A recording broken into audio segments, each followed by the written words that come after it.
Welcome back to our channel. In this tutorial, we will guide you on how to mute chat notifications forever in Telegram on your PC. Let's get started.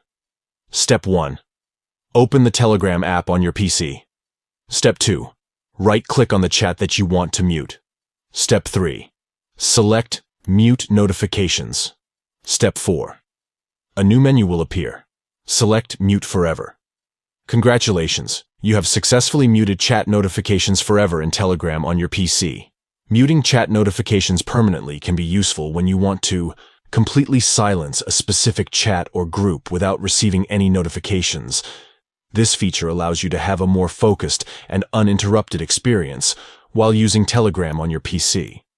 Remember, once you mute chat notifications forever, you will not receive any notifications for that particular chat. You can always unmute it later if you change your mind. Thank you for watching this tutorial.